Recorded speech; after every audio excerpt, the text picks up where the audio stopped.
एक बार फिर से आप सभी का स्वागत है। हम अध्ययन कर रहे हैं तीमुथियुस के नाम पौलुस प्रेरित की दूसरी पत्रिका और अब समय है कि हम उसके तीसरे अध्याय पहले वचन से आगे का अध्ययन करें। यहां पहले वचन से लेकर के जब हम 9वें वचन तक पढ़ते हैं तो पौलुस की एक बहुत ही महत्वपूर्ण भविष्यवाणी यहां अंतिम दिनों के विषय में देखते हैं और आज के परिवेश में इन सभी भविष्यवाणियों को हम पूरा होता हुआ देखते हैं। भले ही ये तीमुथियुस को लिखी गई है कि ये तीमुथियुस आगे आने वाले समय में, जो कि बहुत ही कठिन समय आने वाला है, उन पे ये ध्यान रखे और आगे आने वाली पीढ़ी को भी इस बात के लिए सचेत कर दे कि आगे आने वाला समय जबकि प्रभु यीशु मसीह का द्वितीय आगमन जैसे जैसे निकट आता जाएगा और भी ज्यादा अंतिम दिनों में कठिन समय आता जाएगा।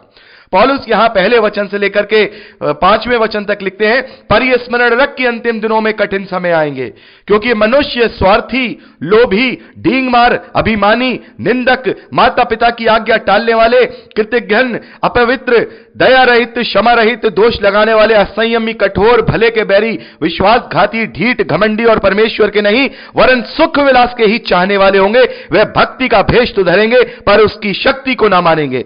ऐसों से परे रहना।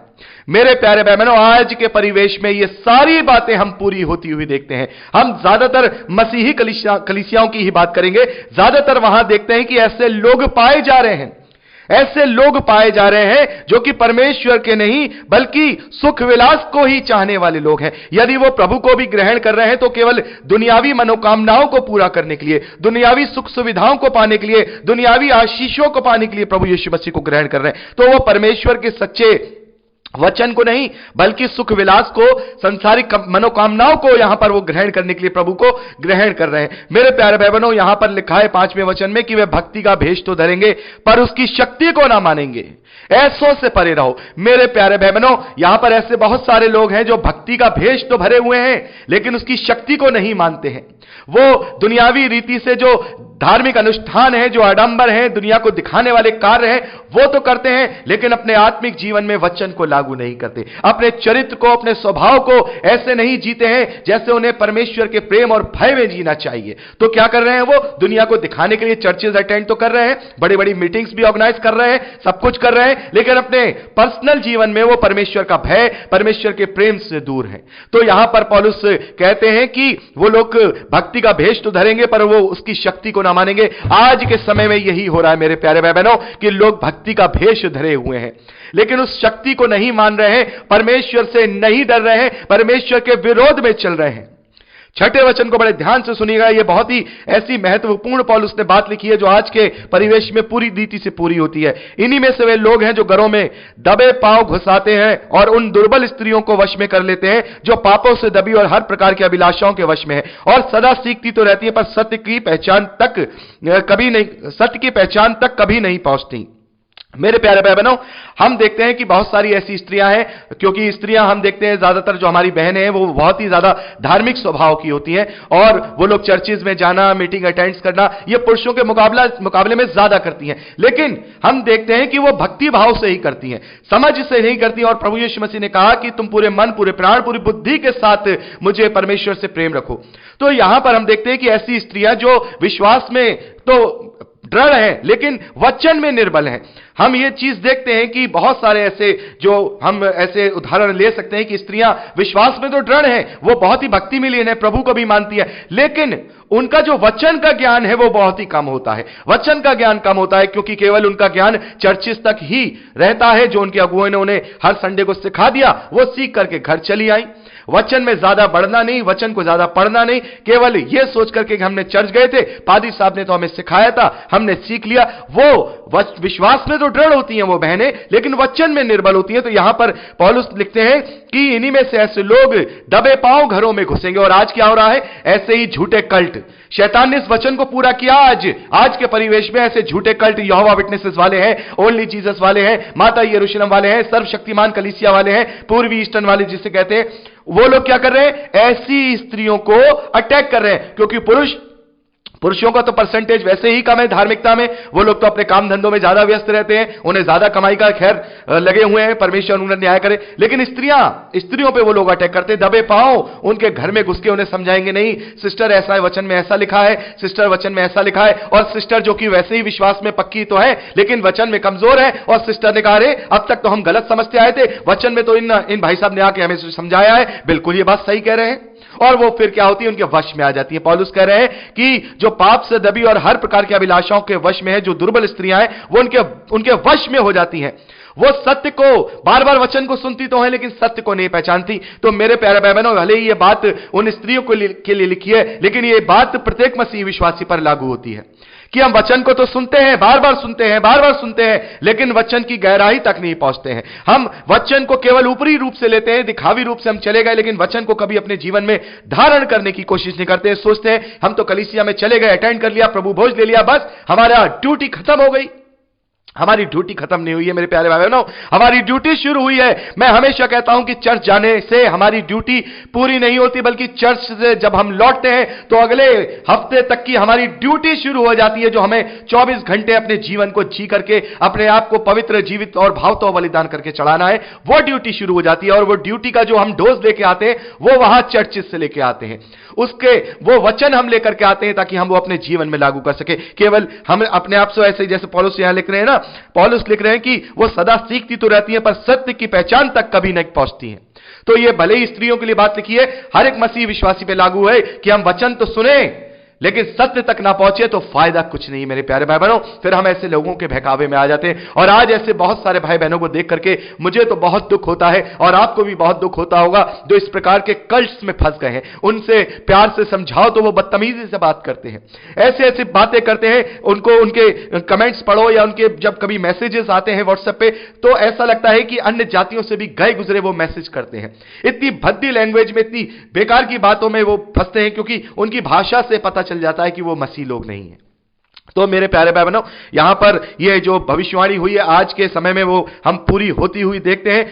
8वें और 9वें वचन में पौलुस लिखते हैं, जैसे यन्नेस और यम्ब्रेस ने मूसा का विरोध किया था वैसे ही ये भी सत्य का विरोध करते हैं। ये ऐसे मनुष्य हैं जिनकी बुद्धि भ्रष्ट हो गई है और ये विश्वास के विषय में निकम्मे हैं, पर वे इससे आगे नहीं बढ़ सकते क्योंकि जैसे उनकी अज्ञानता सब मनुष्यों पर प्रकट हो गई थी वैसे ही इनकी भी हो जाएगी। मेरे प्यारे भाई बहनों, यहां पर पौलुस एक उदाहरण दे रहे हैं मूसा के विषय में कि मूसा को जैसे यन्नेस और यम्ब्रेस ने विरोध किया था और उनका वो कुछ नहीं बिगाड़ पाए थे, उनका बुद्धि भ्रष्ट हो गई थी, वैसे ही ये लोग भी विरोध कर रहे हैं, ये लोग भी बात को नहीं मान रहे हैं। और जैसे उन लोगों की अज्ञानता दुनिया के सामने प्रकट हो गई थी वैसे ही इन लोगों की भी, जो आज मसीह का विरोध कर रहे हैं या गलत तरीके की शिक्षाएं दे रहे हैं, इनका भी हो जाएगा। मेरे प्यारे भाई बहनों, यहां जो यन्नेस और यम्ब्रेस का ये दो व्यक्तियों के नाम लिखे हैं, जब हम पुराना नियम पढ़ते हैं तो कहीं भी इन दो नामों को पढ़ने में नहीं पाते हैं। तो मेरे प्यारे भाई बहनों, ज्यादातर स्कॉलर्स का यह मानना है क्योंकि मूसा का विरोध फिरौन के जो राज दरबार है वहां पर हुआ था। जब हम निर्गमन की पुस्तक उसका 7वां अध्याय पढ़ते हैं तो वहां पर देखते हैं कि जब वहां लाठी फेंकी गई और वो लाठी सांप बन गई तो जो फिरौन के जो 2 जादूगर थे उन्होंने भी अपनी अपनी जो लाठियां फेंकी थी वो भी सांप बन गई थी। तो वहां पर ये जो 2 नाम बताए गए हैं, उन्होंने मूसा का और वहां पर हारून का विरोध किया था। तो ये जो दो नाम बताए गए हैं, ज्यादातर स्कॉलर्स का यह मानना है कि ये वही 2 जादूगर हो सकते हैं क्योंकि साफ तौर पे कहीं ये 2 नाम नहीं लिए गए हैं। अब बात आती है कि पौलुस ने इन 2 नामों को क्यों लिया है। मेरे प्यारे भाई बहनों, उस समय में बहुत सारी जो बातें थी जो बाइबल से या कहें जो पेंटाटेक है या जो तौरात है, शुरू की जो 5 किताबें हैं, उनके अलावा भी बहुत सारा साहित्य हुआ करता था, बहुत सारे नाम और बहुत सारी चीजें वहां पर मौजूद हुआ करती थी जो आज मौजूद नहीं है, और है भी तो वो बिल्कुल पक्के प्रूफ के तौर पे नहीं है। तो उस वक्त हुआ करती थी लोग, क्योंकि उस वक्त वरवली जो वचन है, एक दूसरे को कन्वे करने का भी एक प्रथा हुआ करती थी।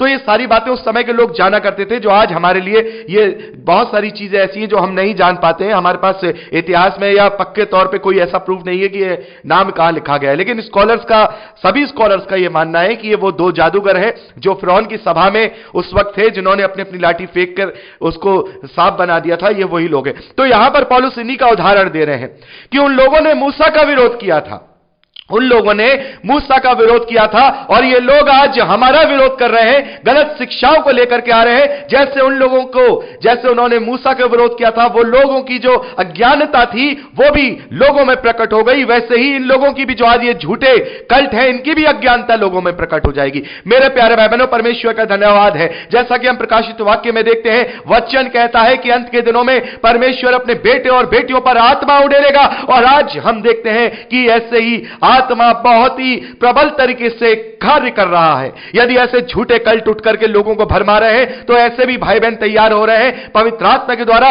जो लोगों को बचा रहे हैं, लोगों को उजागर कर रहे हैं, इनकी सच्चाई सामने आ रही है, ये खुल रहे हैं। तो ये जो वचन, पहले वचन से लेकर 9वें वचन तक यहां जो एक भविष्यवाणी के रूप में पौलुस ने लिखे हैं, आज के परिवेश में बिल्कुल पूरे होते हुए दिखाई दे रहे हैं। जैसे उस समय मूसा के समय में वो लोग उजागर हो गए, वैसे ये यहोवा विटनेसेस वाले, चाहे वो ये माता यरूशलेम वाले हो, चाहे ये कोई और कल्ट वाले हो, ये पूर्वी बिजली वाले हो, ये सब उजागर हो रहे हैं पवित्र आत्मा के द्वारा। इनकी जो भी गलत शिक्षाएं हैं, लोग खोल खोल करके इनके सामने बता रहे हैं कि देखिए आप यहां गलत है, देखिए आप वहां गलत है। हम यहां पर इन लोगों को खोल दे रहे हैं पवित्र आत्मा के द्वारा। तो ये वचन पूरे हो रहे हैं मेरे प्यारे भाई बहनों, ये भविष्यवाणियां पूरी हो रही हैं, क्योंकि बहुत सारी बातें पौलुस ने भी भविष्यवाणियों के रूप में लिखी है, प्रभु यीशु मसीह ने भी बहुत सारी भविष्यवाणियां की है। और आज के परिवेश में हम कहेंगे कि हम सौभाग्यशाली हैं। वो लोग सौभाग्यशाली हैं जो कि ज्योति की संतान है, और जो लोग शैतान के पीछे चलने वाले हैं, शायद वो परमेश्वर के प्रकोप को भी देखे। लेकिन मैं और आप अगर सच्चे मसीह विश्वासी, तो हम सौभाग्यशाली हैं कि परमेश्वर के इन वचनों को आज हम पूरा होता हुआ देख रहे हैं, अपने जीवन में पूरा होता हुआ देख रहे हैं। यहां पर हम देख रहे हैं कि जैसे उस समय पौलुस ने कहा कि ये सब उजागर हो जाएंगे, इनकी अज्ञानता जैसे सब मनुष्यों पर प्रकट हो गई थी, उन दो व्यक्तियों के जो नाम लिखे उन जादूगरों की, वैसे ही इन सब धोखेबाजों की अज्ञानता सब मनुष्यों में प्रकट हो जाएगी, और वो प्रकट होना शुरू हो गई है। तो मेरे प्यारे भाई बहनों, यहां पर हमने 3रा अध्याय उसके 9वें वचन तक का अध्ययन किया, और अब हम अपने अध्ययन को यहीं पे रोकेंगे, क्योंकि यहां पर अब 4था अध्याय और बचता है, और यहां 10वें वचन से लेकर लास्ट 17वें वचन तक के और 3रे अध्याय में वचन बचते हैं। और यहां पे कुछ इंपॉर्टेंट बातें हैं जो मैं आपके साथ विस्तार से डिस्कस करना चाहता हूं। खास तौर पर जो ये 16 वचन है, संपूर्ण पवित्र शास्त्र परमेश्वर की प्रेरणा से रचा गया है, और उपदेश और समझाने और सुधारने और धर्म की शिक्षा के लिए लाभदायक है। एक ये वचन है, और एक 4थे अध्याय का 3रा वचन, क्योंकि ऐसा समय आएगा लोग खरा उपदेश न सह सकेंगे, पर कानों की खुजली के कारण अपनी अपनी अभिलाषाओं के अनुसार अपने लिए बहुत सारे उपदेशक बटोर लेंगे। तो मैं चाहता हूं कि खासकर ये जो 3रा अध्याय 16वां वचन है, जो संपूर्ण पवित्र शास्त्र के विषय में लिखा हुआ है, और बहुत सारी बातें ऐसी हैं जिनसे लेकर के लोगों को भरमाते हैं। सुसमाचारों में कुछ डिफरेंसेस हैं, उनको लेकर के लोग भरमाते हैं कि भाई जब संपूर्ण पवित्र शास्त्र जो है पवित्र आत्मा की प्रेरणा से लिखा है, तो फिर वहां डिफरेंसेस क्यों है, वहां पे अलग अलग बातें क्यों लिखी है। पतरस के विषय में बात करते हैं, मुर्गे के 2 बांग देने के विषय में बात करते हैं।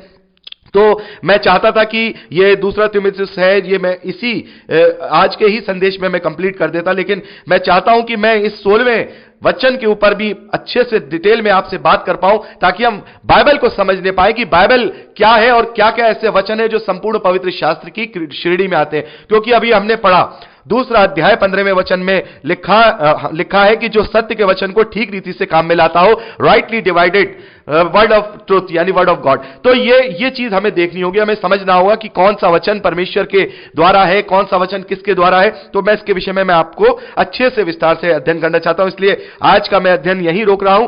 तो आज के लिए इतना ही। प्रभु आपको बहुत आयत की आशीष दे, वचन में प्रबल करे, यीशु के सामर्थी नाम में आमीन। Praise the Lord. जय मसीह की।